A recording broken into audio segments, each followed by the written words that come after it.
बिस्मिल्लाहिर्रहमानिर्रहीम। अस्सलाम वालेकुम किसान भाइयों, आज की वीडियो में दो बातें डिस्कस करनी है। एक तो धान की पनीरी काश्त किस तरह की जाती है, और नंबर दो कि धान की पनीरी कितने दिन की जो है वो शिफ्ट करनी चाहिए।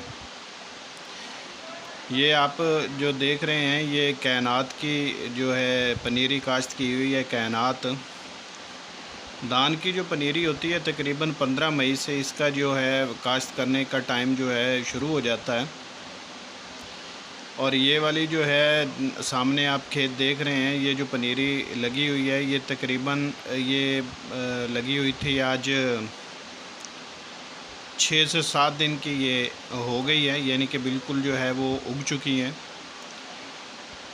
इसको काश्त करने के दो तरीके होते हैं। सबसे पहले जो होता है वो कद्दू का तरीका होता है, नंबर दो खुश्क तरीका।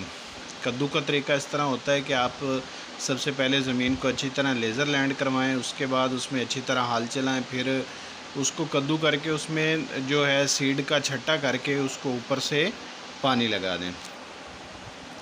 नंबर दो खुश्क तरीका। इसमें इस तरह होता है कि सबसे पहले आप जो है उसको ज़मीन को लेज़र लैंड करवाएं, उसके बाद लेज़र लैंड होने के बाद उसमें हल्का सा हाल चलाएं, उसमें जो सीड है उसका छट्टा दें, उसके बाद उस पर थोड़ी सी तूड़ी डालें उसको कवर करने के लिए, उसके बाद पानी लगा दें। ये दो तरीके होते हैं इसको काश्त करने के। जो इसको होती है काश्त होती है, जो कद्दू का तरीका है उसमें 25 से 35 दिन की जो होती है पनीरी, उसको शिफ्ट कर दिया जाए तो उससे फ़ायदा होता है। अगर इससे लेट की जाए तब भी नुकसान होता है, जल्दी की जाए तब भी नुकसान होता है। अगर आप 25 दिन से पहले उखाड़ेंगे उसको तो उसकी जो ट्रांसप्लांट शौक होता है वो मुतासिर होगा, जिससे पौधे जो हैं आगे अच्छी तरह ग्रोथ नहीं कर पाएंगे, जिससे 15 से 30% तक आपका नुकसान हो सकता है। इसके अलावा जो खुश्क तरीका होता है उसमें पनीरी की उम्र जो है वो 35 से 40 दिन की होनी चाहिए। अगर आप इस तारीख पर करते हैं काश्त करते हैं तो ये बेहतरीन तरीका है, बेहतरीन उम्र होती है पनीरी की काश्त करने की। अगर आप इससे लेट करते हैं तो भी नुकसान, अगर जल्दी करते हैं तो भी नुकसान।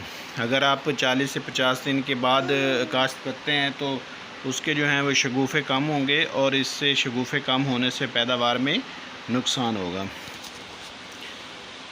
आपको उम्मीद तो करता हूँ कि आपको समझ आ गई होगी। अगर आप फिर भी कोई बात रह गई है जो मैं आपको नहीं सही तरह बता पाया या आपको समझ नहीं आई तो आप कमेंट ज़रूर करें, ताकि आपको मैं उसका जवाब देने की ज़रूर कोशिश करूँगा। इसके अलावा चैनल को सब्सक्राइब ज़रूर कीजिएगा, बेल के आइकॉन को ज़रूर प्रेस कीजिएगा। मुझे इजाज़त दें। अल्लाह हाफ़िज़, गुड बाय, टेक केयर।